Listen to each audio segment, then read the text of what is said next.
Good morning, everyone. I appreciate you being here. This is a significant arrest and seizure from the Manatee County Sheriff's Office, and we believe that the citizens of Manatee County are a lot safer because of it.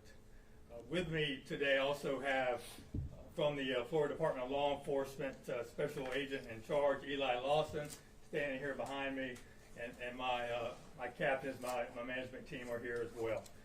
So we'll begin with the Sheriff's Office began an investigation on some drug dealers that we knew were operating in Manatee County. On November 2024, we were investigating the fentanyl sale at a suspected drug house of the 900 block of 6th Street West in Bradenton.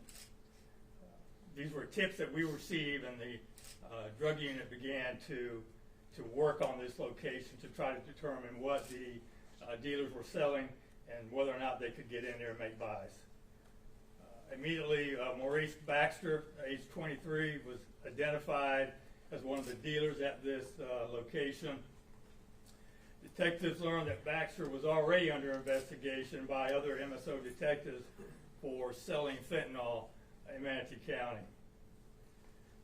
Detectives made buys using the FDLE SAFE program, which is the State Assistance for Fentanyl Eradication. We used up to over $14,000 of SAFE funds during this case, and we have used more than $300,000 in several cases that we have made here in Manatee County. On March 13th of this year, our SWAT team executed the search warrant and detained the only occupant in the house at the time, which was 40-year-old Tron Williams, a known drug dealer here in Manatee County. Our other primary suspect, Baxter, has not been located. We have warrants for his arrest, and we continue to search for him.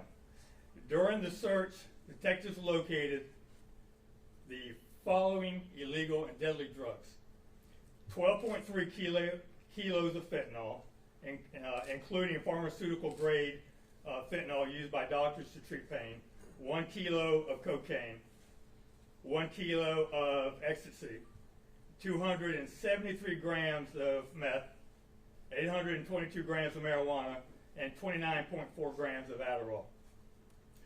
We also seized multiple firearms, including here on the table, an FN-57 handgun, which is also nicknamed the cop killer due to the ammo that it uses and that ammo's ability to penetrate certain types of soft body armor used by law enforcement.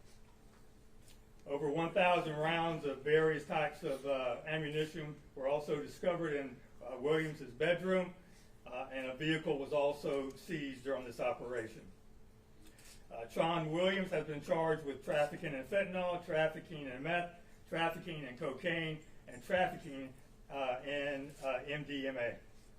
The street value of the fentanyl seized is estimated at $1.4 million, and the total value of all the narcotics seized is valued at $1.7 million.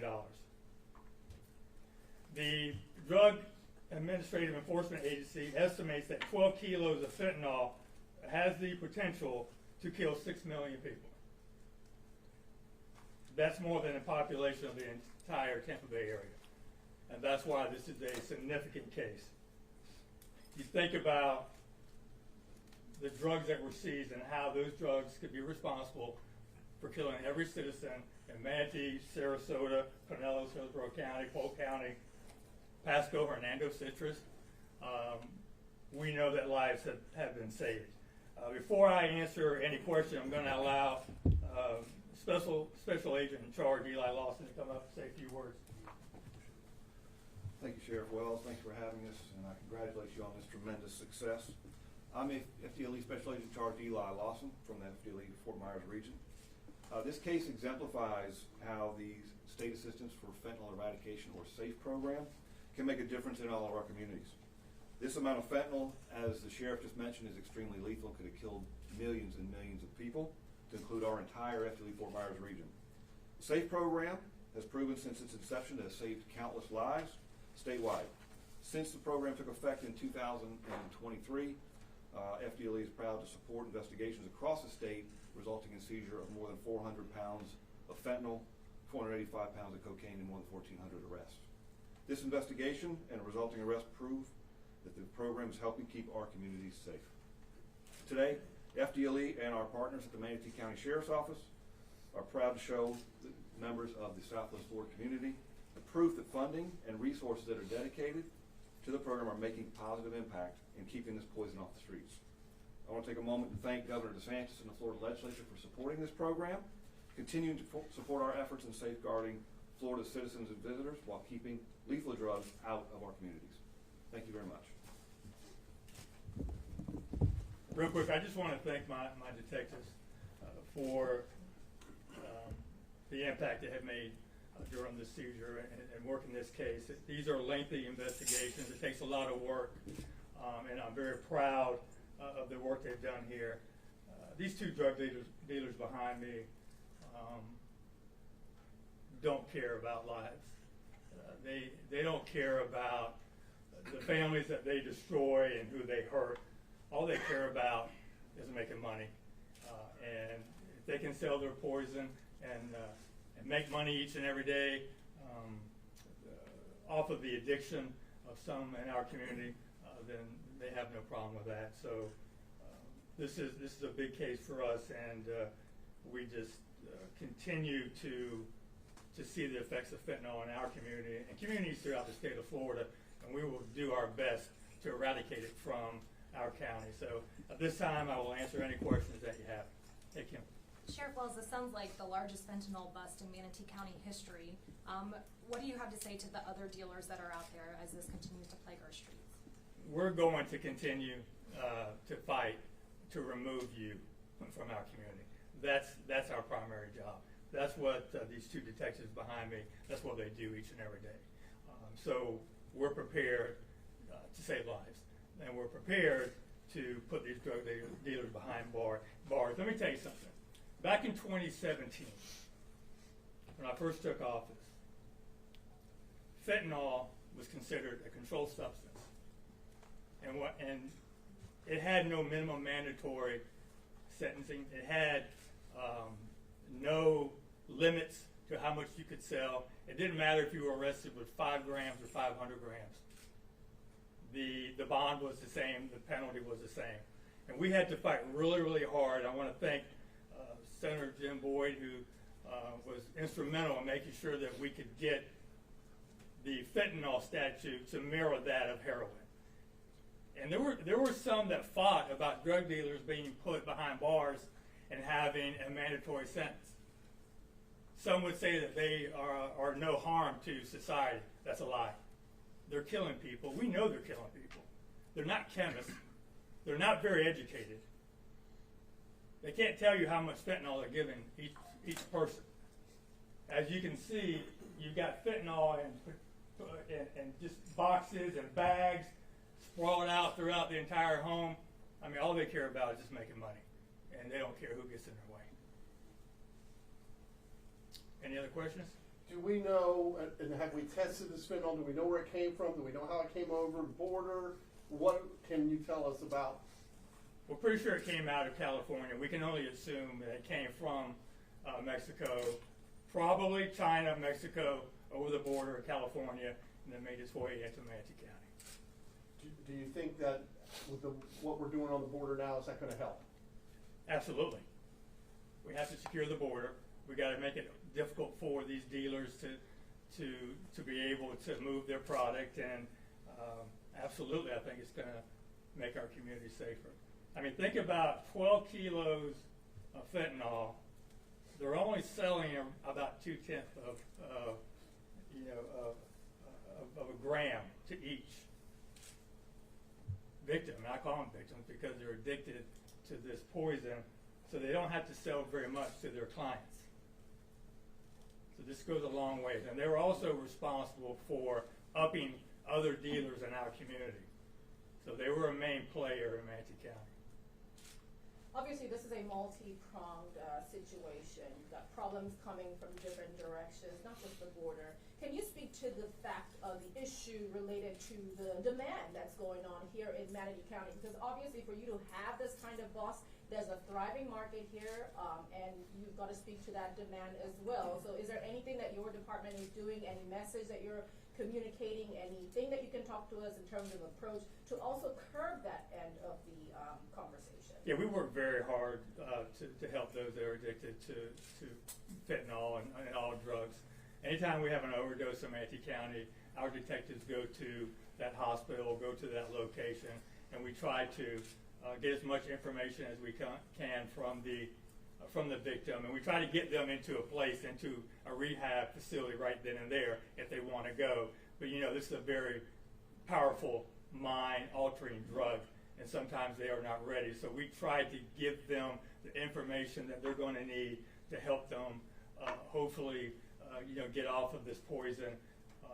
And that's really all we can do now, is to try to educate our community and educate our young people on the importance of staying away from these illegal drugs. And you just don't know where you're going to find fentanyl.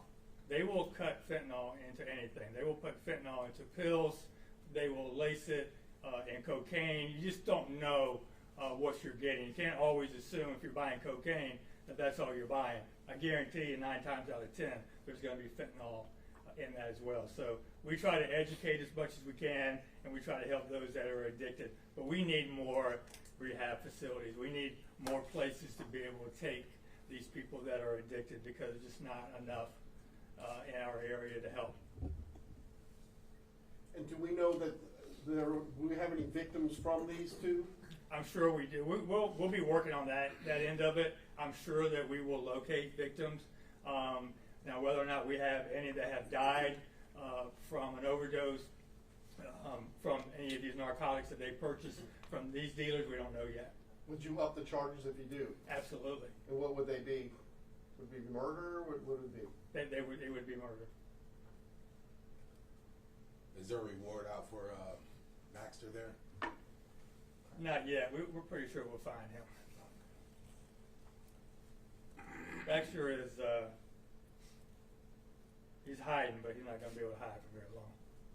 Are they residents of Manatee, or? They live in Manatee, yes. Any other questions? Anything at all? Comparing this to... You've already had 3, Timothy. I know. Go ahead, go right ahead. Comparing to fentanyl with opioids, I mean, we've seen a lot of things over the years. Is it worse, better? Well, fentanyl is deadlier. I mean, you got to remember, if you go back to the opioid epidemic, when we started closing down all the pill mills in Manatee County and Sarasota and Tampa Bay area, around that 2007 mark, there was really nothing in place to help those that were addicted to pills. So then they started to go to heroin. And if you can remember at the time, heroin came into our community very cheap, cheaper than buying a pill. Started using heroin. Then dealers started to introduce slowly fentanyl into the heroin. We started to see an increase in overdoses when that happened. But this is 100 times more powerful than morphine. It's a deadly drug. It should not, be taken by anyone unless you are prescribed it by a doctor because you are in extreme pain for a mental issue, or medical issue, I should say. From the enforcement side, in terms of all the other cases or all the other things that you're working on, would you say that you are making progress in terms of like locking that in? I mean, this is just one example. Would you say that the frequency that they're coming is, something that you are either you're expecting based on your investigation, or that you are seeing less and less of that frequency? I would say that we have made progress, and the reason that I say that is just based upon the overdoses that we had in 2017 compared to the amount of overdoses that we have now. So we've seen a significant decrease and deaths also related to overdoses. So is it ever going to go away 100%? No.